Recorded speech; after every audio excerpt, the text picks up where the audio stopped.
Welcome back to my channel, you guys. Today I have another beautiful recreation video. Here's the photo that was the inspiration, and here is the finished product. Look how cool! I hope you guys love this video. I certainly loved making it for you. Please like this video, subscribe to my channel because I've got so much good content coming for you guys. It's the best.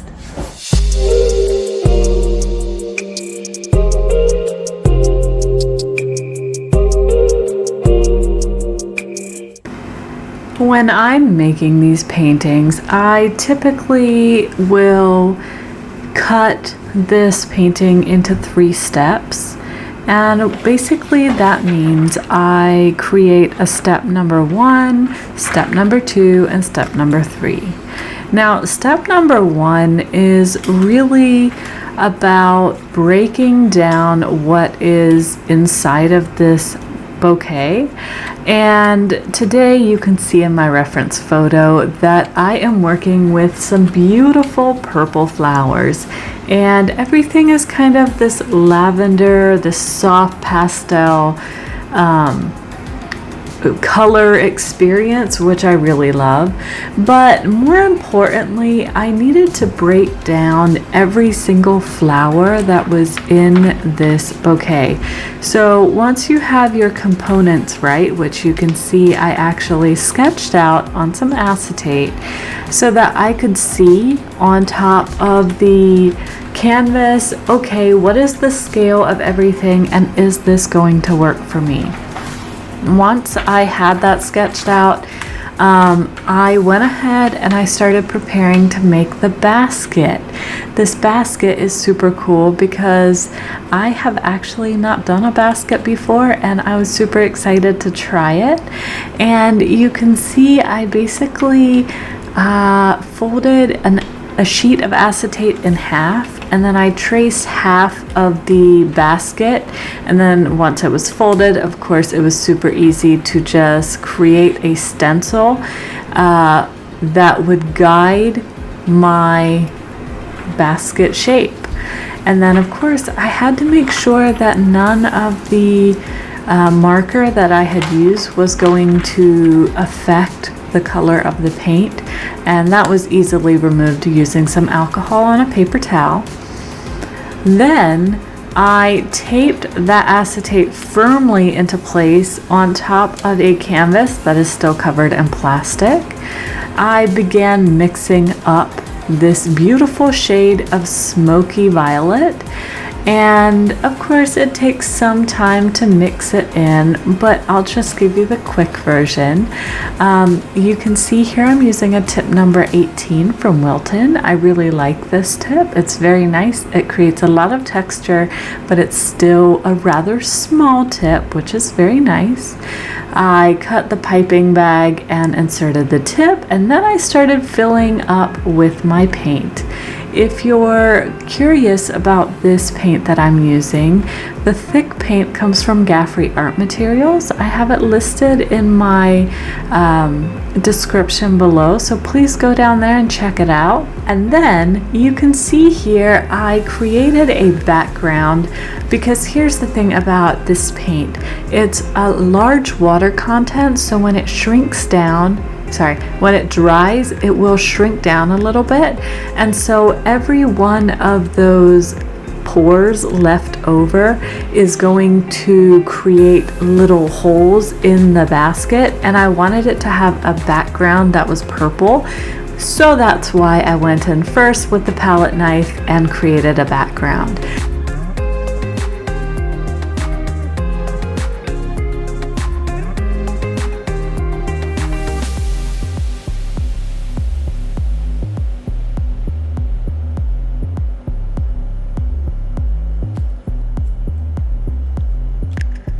You can see how cool this stencil worked when I just lifted that off. That was so cool. That was so satisfying. I loved it.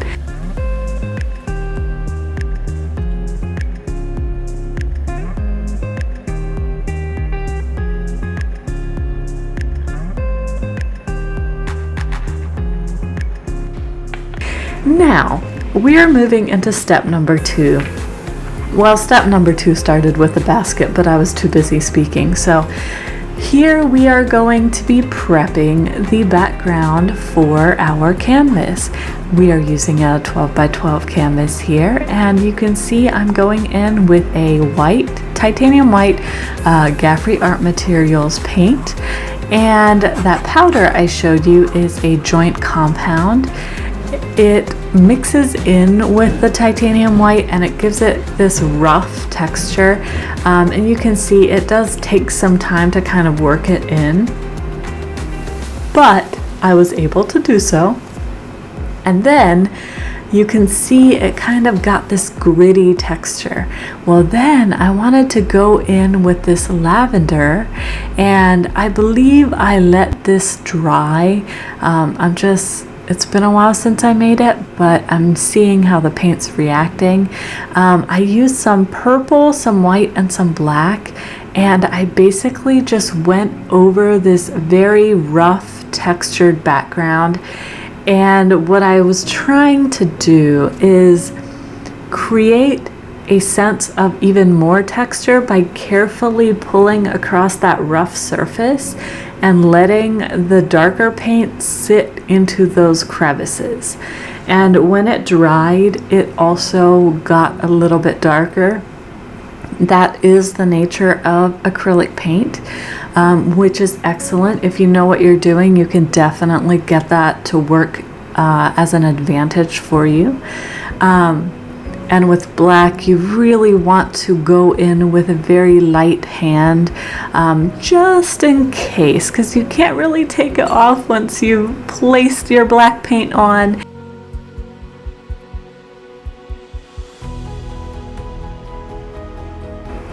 So now we're actually going to move on, and I am going to start piping flowers. Now, when I first mixed up this color, I was planning to create those dahlias that you see, the lighter pink ones with the kind of whiter edges. And so basically that's what I was trying to create. But I found that this piping tip was not working as well, and the color wasn't quite what I needed to create that flower color and shape. So I did end up making these flowers, and then I also moved on and made dahlias again, and I made them so much better the second time. But I still want to show you these because I think they're a very nice flower. They were just not quite right for this specific project. And you can of course see that I am marking my flowers by holding the acetate piece that I'm piping onto on top of the diagram that I built. And that helps me have a really nice guide for scale, which is super important to me. Right here, we're just working on the clematis, which is a very simple 4-petal flower. I think it looks really good.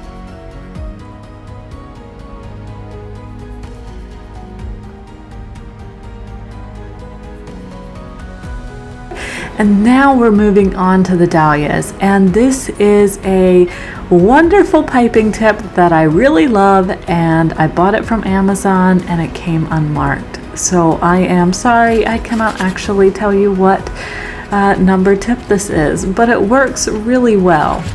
So if you find piping tips that have that teardrop shape, those are usually really good for making things like dahlias or roses or something like that, because they're thicker on the bottom side of the petal and thinner on the top, so it creates a beautiful structured but also ruffled flower.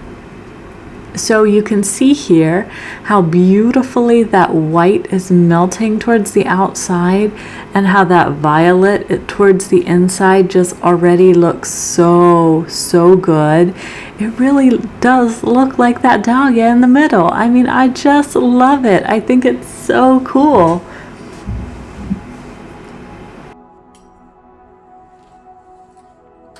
We are going to be using a tip number 101 from Cake Craft, And we're going to be making these beautiful carnations.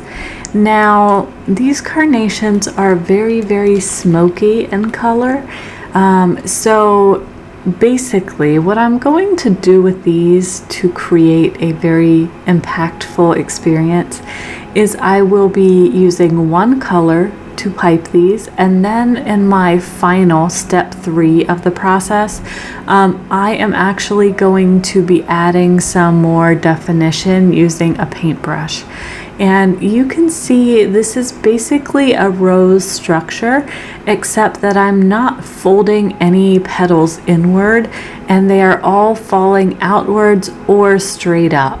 And I also maximized the ruffled approach, which basically you get that by kind of giving your piping tip a bit of a wiggle as you're trying to pipe everything, and so that's just really cool. And they look very nice. I mean, look at that. You've definitely got some color variations, which is really, really cool. So the next flower I'm creating here is that kind of off-white dahlia in the background. This one, I basically went with kind of a mint green, and I made it a lot more neutralized. And unfortunately, I was a touch off camera here, so I can't show you everything. But I started by making these perfectly circular petals, and I just stacked them inwards until I was pleased with my result. And then of course I added those middle petals as best I could, and I think that shape looks really cool. I look forward to using that shape again in the future. I'm always so excited when I find a new way of piping a certain flower, and I just put it away in the back of my brain and I go, I'm gonna use you again one day.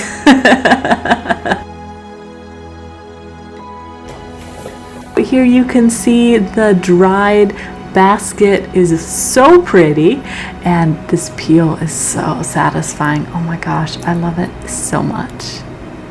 Oh, look at that. Oh, so cool. And then of course it's good to trim those extra bits off with a pair of scissors if you need to, or you can just pull it off. And then this is super cool. I love this part so much.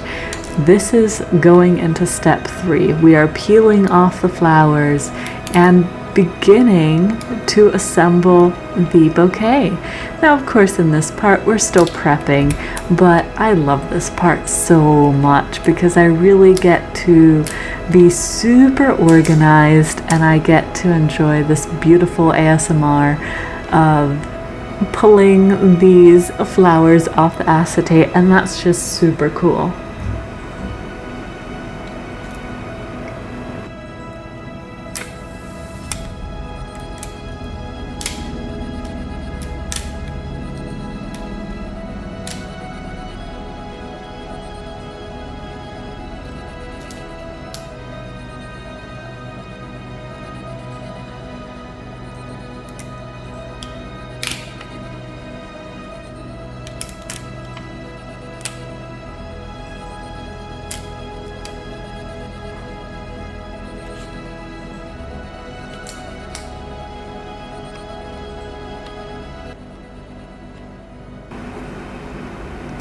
Now, sometimes the flowers will be a little bit too wet to comfortably set on your preparation station.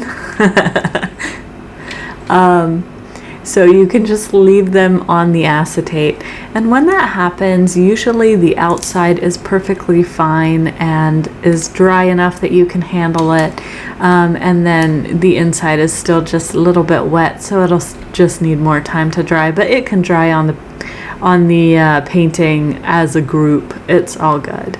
And then you can see, of course, these carnations, how they turned out. And this is what they look like when they're just one color still. And then towards the end of the painting, you'll be able to see how super cool that looks, because I am able to create an extra sense of dimension, which is really, really cool, and I love doing that.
So when everything is prepared on my board, all my flowers are ready to go, I love to move my canvas over to my rotating cake stand, and I love using this because it allows me to move the canvas around as much as I need to really see it from all angles and make sure I haven't missed any spots.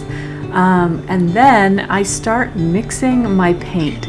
Now, a lot of you guys have asked how I attach the dry flowers onto the painting, And this is done by using a wet paint mixture, and you're going to pipe it and then stick the dry flowers into the wet paint. And you can see here I made an error. I used black paint instead of purple, and it's very similar in shade. Like, the purple is so dark it looks like black. So be careful, don't reach for the wrong colors. But anyways, moving on, you can see how I piped this beautiful purple shade, and we're using tip number 18 once again. It works really nicely. It's got many uses, and I piped the basket using this tip, and now I'm going to use it to create the Shasta daisies that are in the painting, in the reference photo. And of course, I love to use my squeegee here because it just makes everything so much neater. We're gonna go into the background with some white because lately I've just been super inspired by this kind of cloudy cement finish kind of look. I don't know how to explain it, but I just like it, and it looks super cool, and I just have been playing around with this a lot for my recent paintings. And you can see here I'm using I'm using a paper towel as a sponge, and I'm just kind of dabbing it around, and I think it looks so cool, you know? Because I notice how bright the background is in the picture, and I just want to ensure that I have a lot of dimension, because I did kind of stick to one color, so that can get kind of dangerous quickly if you actually still want to be able to have dimension. So it's really important to have some things on every value level, like dark, medium, and light. And unfortunately, you can tell right now by looking at the colors that I'm using that I don't have dark, I have medium and light.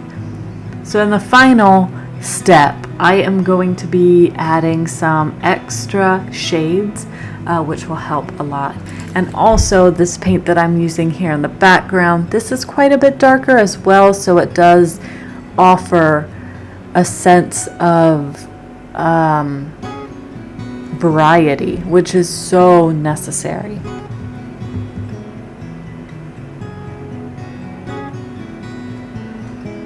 And then I like to work from the inside out whenever I can, and sometimes I start with the inside and then I kind of go around one side, and that's just to make sure that everything is relating to each other as it did in the reference photo. Sometimes that does mean things get pushed around a little bit further than I would have liked. So I'm always learning and I'm always growing and trying to do better, so that I can get the most accurate interpretation of that reference photo. It's just a fun little game I have. So I just like to play around with that and just get better as much as possible. I just really enjoy that.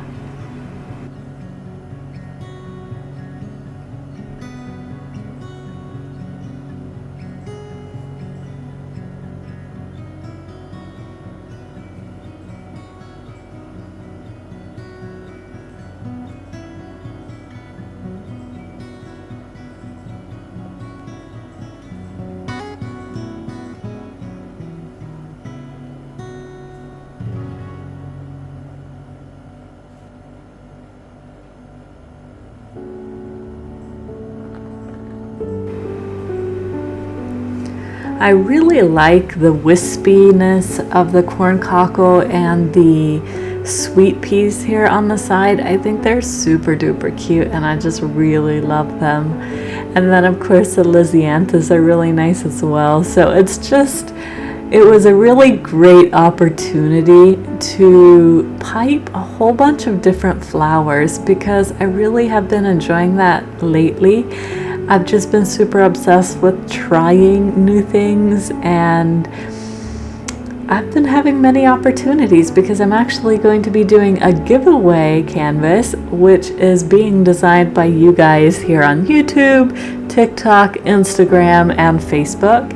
And I basically have a list going of all the flowers that you guys would like me to place on these giveaway canvases. I'm going to do 3. So I'm going to give away 1 when it's full and then go on to the second and on to the third. And I have just been having the coolest recommendations, and I've been making them, and they're so much fun. One of the coolest ones lately that I made was a pansy, and it is so pretty. And I've wanted to make a pansy, but I've never really had, you know, a bouquet that's shown pansies inside, so I just haven't really gotten around to it yet. But I made it the other day and it's so pretty and I just love it so much. And then someone else asked for a magnolia and I didn't think I could do it. I was like, okay, I'm gonna try my best, but I just don't know. And I made it and it looks super cool, and I just shocked myself with what I was capable of. So that was really cool too. So if you have any ideas for what you want to be on this giveaway canvas, the first one is a blue and purple theme, and so all of the flowers are blue and purple, and it's on a green background because it's like a midnight garden because it's going to be like a midnight garden experience kind of thing. And it just looks really cool so far. And then the second one, I'm a little bit torn with, should I go with a rainbow color experience or should I go with warmer colors? So like pinks, yellows, whites, because those are kind of what I haven't done yet. I have some suggestions for sunflowers. I have some suggestions for, I made a stargazer lily. It's really pretty too.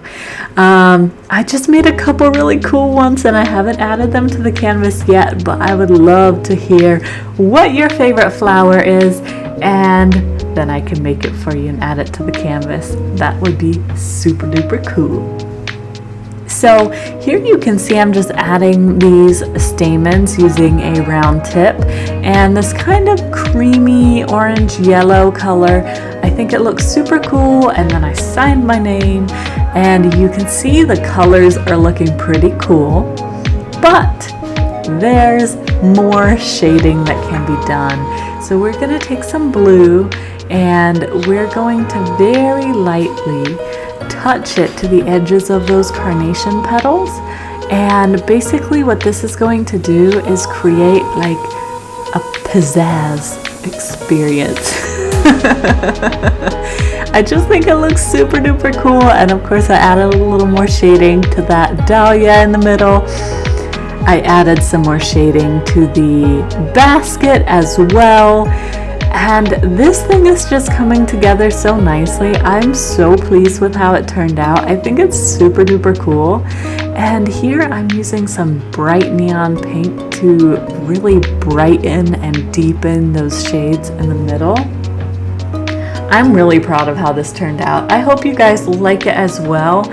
And I just hope that maybe you're inspired to be a little bit more creative and a little more fun with your art process. And I hope you feel inspired to create super cool, colorful, floral artwork. And if you do, please use the hashtag Lemon and Sunshine Art Community so that I can see your artwork, or you can just email it to me. My email's listed below. And then I love to do community spotlights where I show off your artwork to the rest of you guys. I think that's super cool. So you can see what the reference photo was here, and you can see what I made. I love it. It's a lot more purple than the reference, but that's what I was going for. And I just think it's super duper cool. I love it so much. Thank you for watching this video. I really appreciate it. Have a wonderful day. Please like this video. Please subscribe to my channel. I really appreciate that. And have a wonderful day, you guys. Bye.